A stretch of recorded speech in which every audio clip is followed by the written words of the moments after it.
Okay, welcome to the session 8. So in this session, we are going to discuss upon the class fundamentals, declaring objects for a class, the disk keyword, how it is benefited in Java programming, and the garbage collection in Java programming. Fine. So now when we're going to talk about a class or class fundamentals, at this point of time, you are good enough in declaring a class with respect to C++ program what we have seen. So you know what is a class, you know how to declare a class, and even I've just told you the difference between the class in Java and class in C++ at the abstract level. So now we will just see what are the fundamentals with respect to Java and with respect to class. So you are already aware about what is class and how to declare this. So we will just put in a terms in Java programming. Fine. Hence in that term, so when I say class, so you all know it is used to define a new data type. Fine. That can be structure in C program, the class in C++, similarly a class in Java is also used to define or create a new data type. For example, if I want to store a complex number, there is no any complex number which is going to store the value. I don't have any data type to store a complex number as a value. In that point, I can think about creating a new data type called as complex using structure or a class. That is what the first point is going to stress about.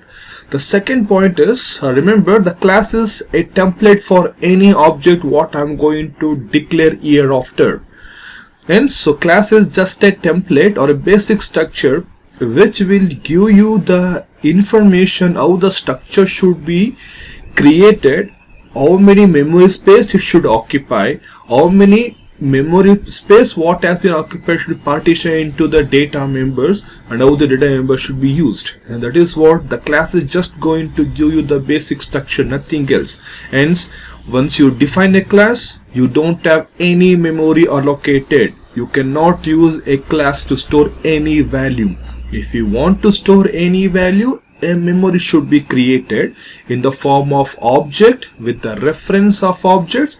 I can access that memory and I can store whatever the value you need. Hence, so we say class is just a template. Fine. So now once the class has been defined, we are going to create the objects for the class, which we call this as instance or instances of a class. Hence, because every object whatever we are going to create for a class now, though all those objects belongs to the same class, they are not dependent. Every object is going to work independently by its own. Hence we call this as instance. Instance 1, instance 2, instance 3, so on, if we are creating a number of objects. Hence that is why we call object is an instance of a class. And the variables or so called the data members of your class what we define within a class are called as instance variables. Hence, so the reason why we call this as instance variable is, so though these variables as data members it is present inside the class, but it is going to have its own copy for every object what I create. If I create object 1, the object 1 will have its own copy of the data members. If I create object 2, it will be having its own variables or data members of its own. Hence, every instance is going to be different now. A set of data members as instance 1 for the object 1, set of data members as instance 2 for the object 2, and so on. Hence, there is not going to be any dependency again between the data members of two different objects. That is what every instance of a class, that is the object, has its own copy of variable class or the variables of a class. Fine. So the few fundamental things what you need to understand, the same fundamentals what you have discussed in your C++ program class or C++ program structure. Fine. So now with this fundamental, this is the basic structure of the class what I am going to define. For it is similar now. It is similar to the C++ class. The one difference is we are going to use a semicolon at the end of class definition in C++ program, whereas in Java we are not going to do it. Hence this is the one difference what I have been discussed in the earlier session also. Fine. So now this is what, if you just look at the structure, you will clearly understand the data type, the data member name, data type, data member name. Similarly, I can have n number of data members, and the method name, what type it returns, and the parameter list and the body of the method. So on, I can have n number of methods. Fine. So right now, as a class fundamentals, I am not going to discuss about the access specifiers. I'll be doing in the coming sessions. But right now, don't bother about whether it is going to be a public member or a private member. You're already aware of this. You can use those information, but right now I'm restricting myself to put those access specifier inside the class. So first let us take the control of the class in form of Java class. Then we will see how the access specifiers will be brought into the program. Hence, so just keep it as simple. We're going to have a class keyword, the class name, and defining the body of the class, and I'm going to have n number of data members, so I'm going to have n number of member functions, and this is what we call this as template. That is what the class template I have been created. So once I have done this, as an example, I am creating a class box which is going to have 3 data members, the width, height, and the depth. Right now it doesn't contain any methods, but still this is going to work, because it's optional for you. You can have optional, you can have n number of member functions or n number of data members, and you're free to do what you want, because you are creating a new data type. It's your creation. Do what you want. Fine. So now once with this, I'm just going to have a class. So now once I've done this, it is just a template. Right now it is just a template. I cannot store any value in this data member or in this or in this. This is just a template for me. If I want to put anything in this, I need to create an instance of this data members. Hence, once I create an instance of a class in the form of object, the instance of this data members will be created for the respective object, and that object, through that object, using dot operator, I can access this instances or the variable instances in the form of data member, and I can store the value. Hence, the same dot operator what we are using in structures will work in Java accessing the data members also. Hence, this is the complete program what I have been just put. The same class box what we are going to have, and I'm going to have a class box demo. I'm defining a second class now. Hence, the first class with the name box. I'm defining a second class with the name box demo, and in this I'm going to have one member function. If you remember, what is this? Public static void main. What parameter I have been discussed about the main function in the earlier session. Fine. And just observe in this case. Fine. So now whenever we are going to create an object, if it was C++ program, I would have been just use the class name, and I have been just given the object name and a semicolon. So this would have been done the job. This would have been created the object for me. But just observe, the Java uses this additional form of coding. I will just tell you what exactly this is going to do, but this is the way you are going to create an object or declare an object in Java program. Fine. So once this is done, we are going to have the double a volume or a data member for the class box demo. So more than saying this as data member, carefully observe.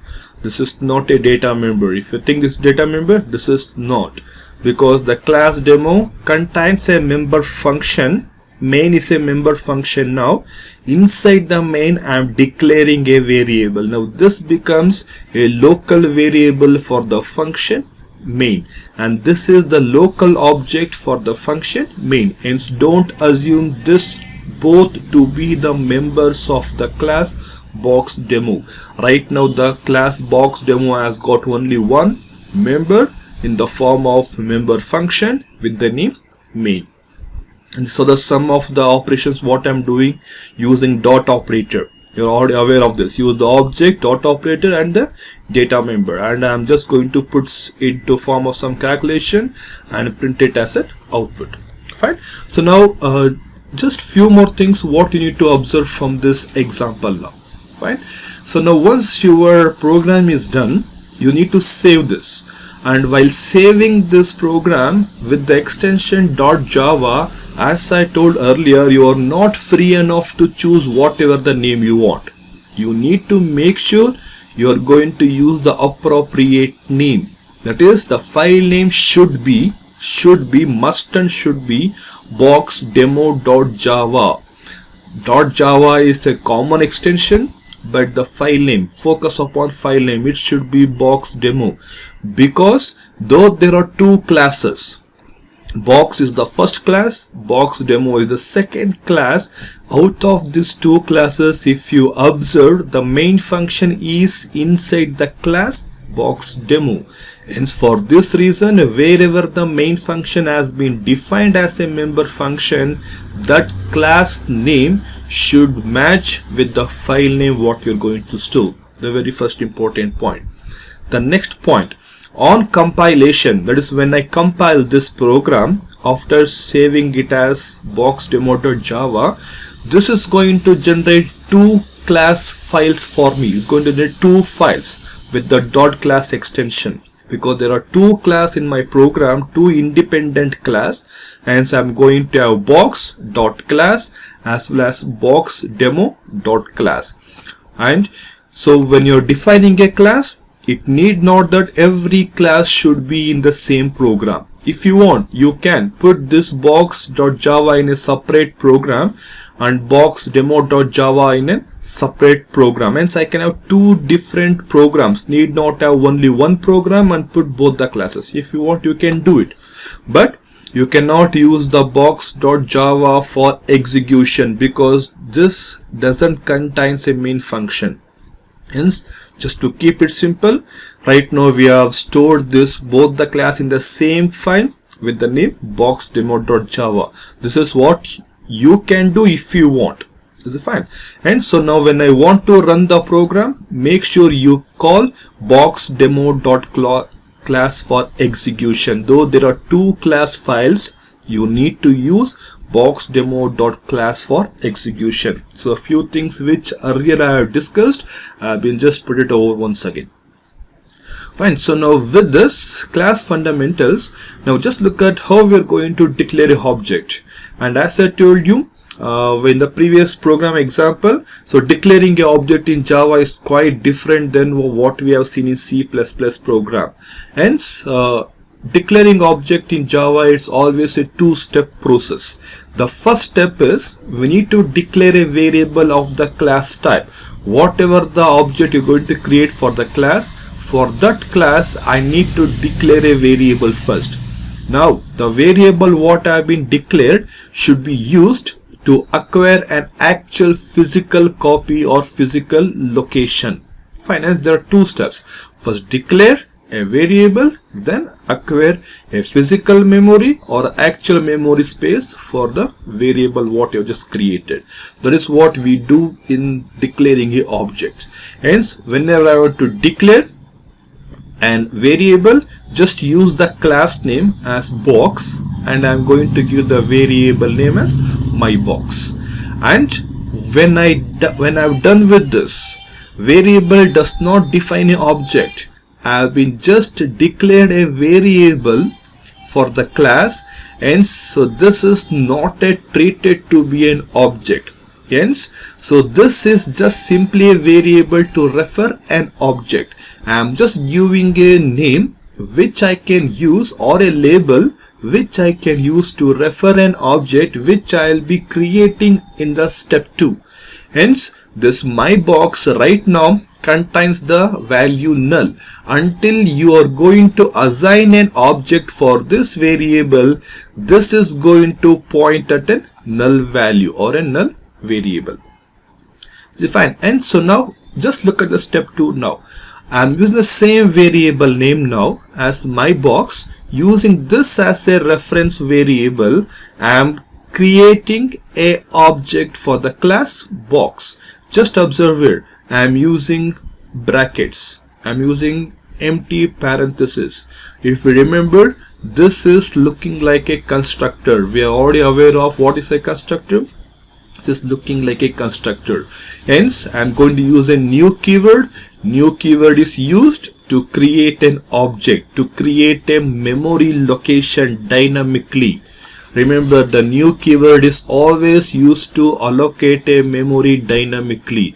Hence, I am allocating a memory for the class box using the constructor of the class box. So once I execute this, this is going to allocate the memory, and that memory will be assigned to the variable myBox. Hence the two steps. In the first step, just create the variable which will act as a reference, and the second step, you are going to create the memory location as a physical copy, and you are going to store this address in this reference variable.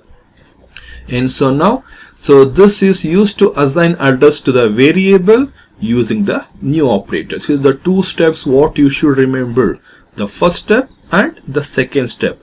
And in Java, remember why it is taking the second step. Remember why it's taking second step, because in C++ this would have been done my job. This would have been created the object. I need not used second step at all in C++ program, but in Java it is forcing you to do this, because in Java all class objects must be dynamically allocated. You need to use the new operator and you need to dynamically allocate all the class object. Due to security reasons, it will make you to or force you to do it. I will just in a few minutes tell you why exactly you need the dynamic allocation for all class objects in Java.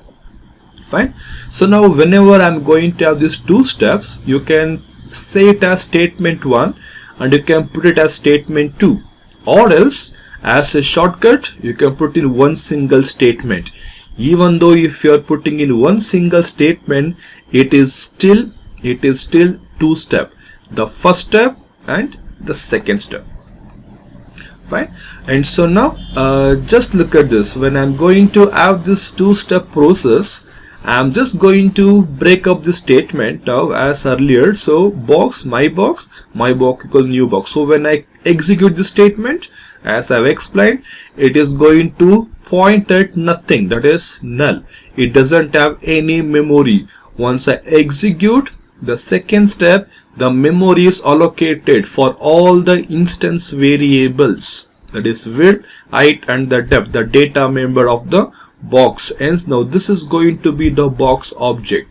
So now for this box object, the label or the reference variable what I have been created here and which is pointing at null, now it's going to point at the memory allocation what we have just done. Fine. So if you just look at this and if you just look at the whole process, it is seeming like I am working on a pointer concept. If you are aware of C pointers and C++ pointers, it is something similar to the pointer concept. If you are thinking it is looking like a pointer concept, yes, it is true. Object reference, whatever I do in Java program appears to be similar to pointers. It is true, because key to Java safety. This is the key to Java safety, because in Java program, once you create a reference, once you assign a reference, that reference cannot be changed until the program is going to end. It is like a constant pointer or a constant reference. Hence, cannot manipulate the reference as you can actually do with the pointers. It is going to be a constant point or a constant reference once you assign. Until the object or the memory is vanished, it will stay with the same reference. Fine. That is what we're going to have the key to Java safety, and this is the reason why we are going to make use of two-step process whenever we are going to create an object due to this key to Java safety concept. So fine, as this is where you're going to have declaring your object, and remember, so class is a logical construct. It's a logical construct because no memory is allocated. It is just a template, just a structure. how the object should be created. Hence we say class is logical construct and object is a physical reality. This is what object is, what will create the actual memory space in your memory, whatever you're going to have in the system configuration. Hence object is physical reality which has a space in memory. Remember these two keywords. Class is logical construct, object is physical reality. Yes, this is what about the class and the objects. And now whenever you're going to talk about this object, just look at this example. Now I'm going to create an object called B1. This is what I'm doing in step 1 and the step 2 of creating an object called B1. And I'm going to have box B2 equals B1. So now just look at this, what is going to exactly happen here. This is as usual, create an object and assign this object address to the reference object B1. Right now B1 will be pointing at this object whatever I've been created. Now what happens when I say B1 equals B2? Now if you think there are two reference, I am going to have B1 and B2, I am going to have two memory blocks. You are wrong. If you are thinking there are two different objects and two different memory blocks, one block is pointed by B1, other is pointed by B2, you are wrong. Because when I execute this, there is only one object, because I have used new and the constructor only once. This will make sure you have created only one object of the box. And so now at the end of a statement, the B1 will refer at this object, and at the end of the second statement B2 is pointing at null. Later on when I say B2 equals B1, so the B2 will have the same address of the object what I have been created wherever the B1 is pointing at. This is what the box is, this two statement is going to do. Hence I can create multiple reference for the same object using the assignment operation. That is what we say, assigning object reference to an variable or n variables. And now just look at this. Now what happens later on in somewhere in the execution of my program, somewhere when I say B1 equals null, if I execute this, now this is not going to completely deallocate my memory.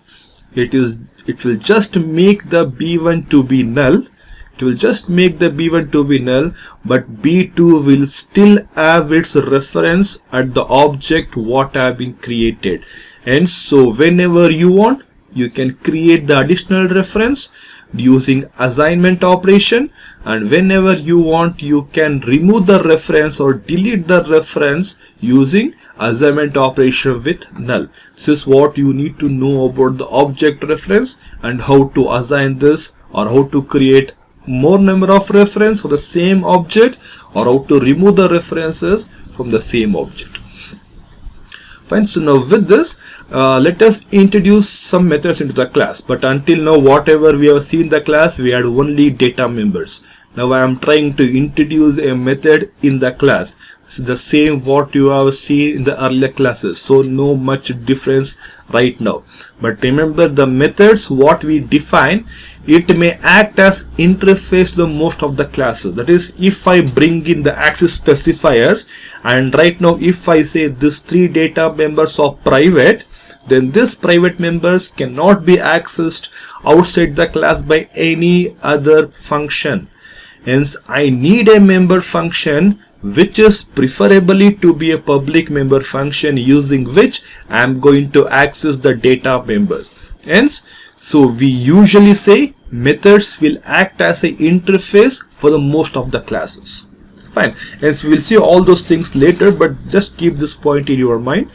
And now with this function introduction, I am just going to redefine the program. That is, I am going to create a new objects as my box 1, my box 2, creating two new different objects, totally different object, and assignment operation. And just observe how do I call the member function. This is the same, using dot operator and calling the function name with the calling object, and this becomes the calling object, this becomes the calling function. calling object and the calling function. Similarly, this all becomes the calling object. Now whenever you want to access any member of a class, remember you need a calling object. Without a calling object, you are not supposed to call any member of a class, whether it can be data member or it can be member functions. Make a note on a keyword called as calling objects. Fine. So now with this I am just going to talk about constructor now, because when I say a method, now I have got a constructor called as a special method, and you are aware of what a constructor is going to do. I am just going to put a constructor over here to initialize the values of width, height and the depth. It's fine. And I'm going to call the constructor. The box has got 0 parameter, hence I'm calling the constructor. Until now I never created a constructor in my class or defined a constructor inside the class, but your Java program was using the default constructor. But now I am defining my own constructor with 0 parameter, and now whenever I'm going to create an object with a constructor, this is going to call the constructor which I have been defined, not the default constructor. Fine. And so now the same constructor, what I have talked about 0 parameter, now I can pass some parameters, something like this, which we call this as parameterized constructor. Now I am going to use this as the width, h as height and d as the depth. And now whenever I want to create an object, make sure you call the constructor with the parameters.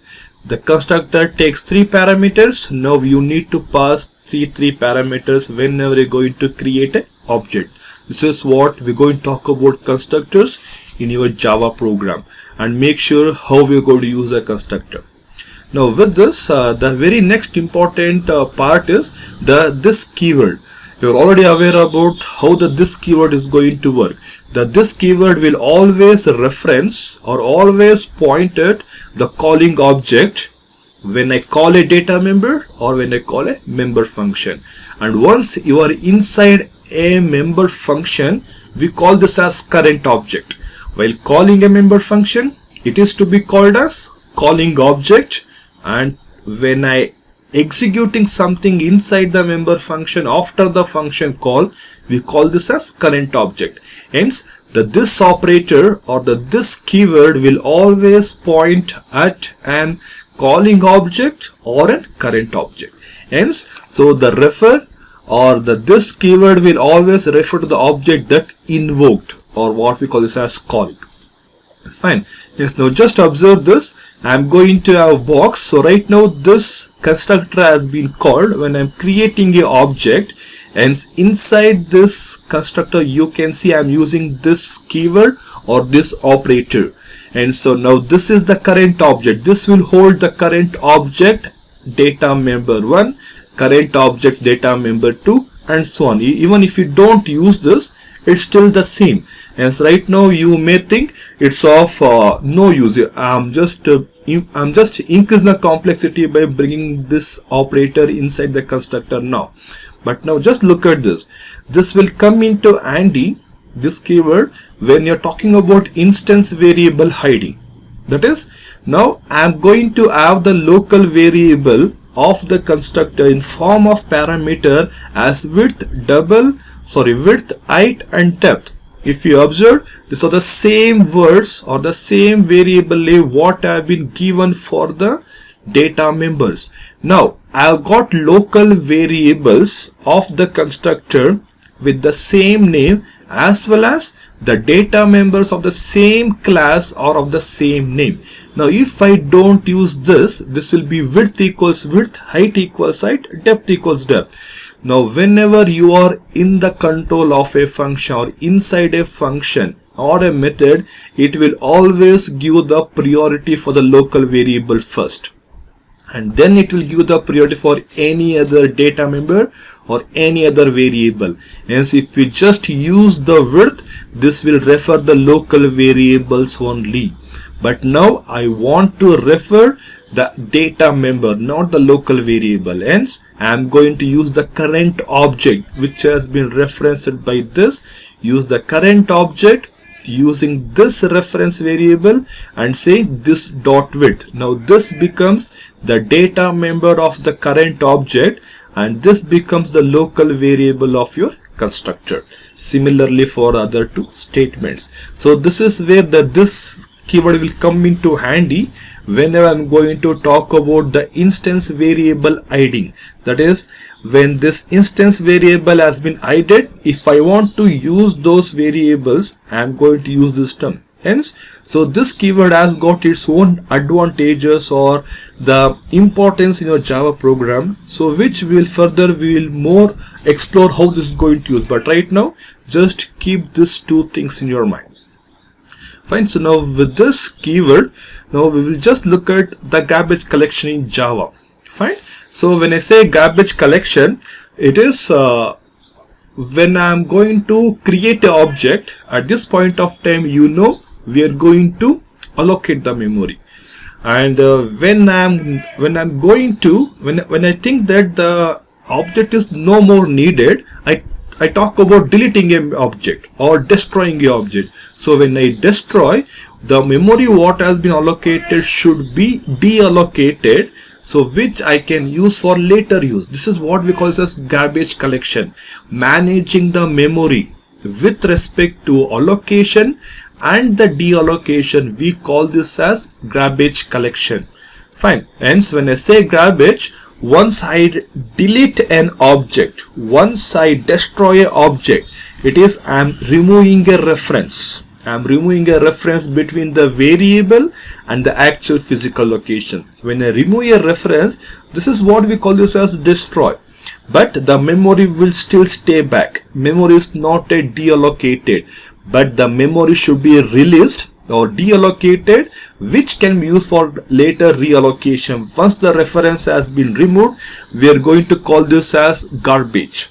Fine. And so now this unreferenced memory, which is in the form of garbage, should be collected and we should put back to the memory space for reallocation further if it required. Hence, so this is what we say it as garbage collection. In C++, we use delete operator to destroy an object, and if I want, I can use the destructor, concept of destructor, to get back all those memory to be deallocated. And this is done easily using delete operator in C++ program. But in Java, there is no operator called as delete. There is a new operator to allocation, but no delete operator for deallocation. But Java handles deallocation by itself automatically. As a programmer, you need not worry about this. Garbage collection is done automatically by your Java whenever it needs for deallocation process to happen. So now when this happens, when this automatically is going to arrive, so when no reference to an object exists, when a memory block has no reference at all, fine, at that point of time Java will identify this and it's going to deallocate that memory and put back to the memory collection where it can reallocate later for the any other object. Hence, the garbage collector runs periodically. It is not at any one instance. It will keep on running in a cyclic periodically, and during that process, if it finds any object which is unreferenced, which has zero reference, those objects will be deallocated and will be put into the memory space. This is what the garbage collection is going to work like. And so now during garbage collection, or when the object is destroyed, you may have opened some files, or you may have opened your own memory spaces. Now those will not be taken care by garbage collection sometimes. So now as a programmer, you are aware that what you have opened as an additional resource as file or any other form of resource. So now those resources should be reoccupied. In that term, we're going to talk about the finalize method. We can bring in the finalize method. Hence, so we are going to bring in finalize method, or we are going to define a method called as finalize whenever we want to perform some action when an object is about to destroy or when the object is destroyed, or it is remove its reference from an object. And so Java's mechanism of using finalize method is called as finalization. Any action which you want to take when the destruction of an object is going to happen, we call this as finalization. So finally what we are supposed to do, and this process is done using a finalize method. And so now we are going to use this finalize method, which is going to be in this form. That is, the access specifier is protected. Right now, don't worry about what is this new type of access specifier has been introduced, because you are aware of private, public. Now I am introducing you one more type of access specifier called as protected. Right now, don't worry about this. In the coming sessions, I'll just put in what all these three specifiers will do in your Java. Fine. And the return type is void. The function name is finalize, and put the set of instruction what you want to do as an action when the object is about to destroy or the object is going to be in a destroy state. And so now this can be used, the actions can be to release non-Java resources such as file handle or character font. That is, if it is a Java resource, the garbage collector of your Java will automatically release the memory. If it is non-Java resource, this is not done automatically. You need to do it as a programmer, and you need to do it using a finalize method in your class. And so finalize is only called, remember, finalize is only called just prior to garbage collection. Whenever the garbage collection is going to happen, only at that point of time the finalize is called. Finalize is not called whenever the object will go out of scope. Remember this. This was the case in your destructor. So destructor was called whenever the object is about to destroy and will go out of scope. But that's not the case in finalize. Finalize is not called when the object goes out of scopes. It may be called but not sure. But this will be called prior to whenever the garbage collection is going to happen automatically in a cyclic periodical time. Hence, so one cannot know. Remember this, one cannot know when or even if the finalize method will be executed or not. So we are not clearly aware, hence we don't have total control of finalize method in your Java program. Remember this. And even remember, now don't think about destructor. Don't think about I can use constructor. The same way I can use destructor, and I can release all the non-Java resources in destructor, because destructor can be called or will be called whenever the object will go out of scope. And as the finalize method is not in your hand completely, is now don't think about destructor, because there is no destructor concept in your Java program. So now in the further sessions we will see how exactly this is done. So this is what you need to understand about the garbage collection and in your Java program. Fine. So this is all for this session. Thank you.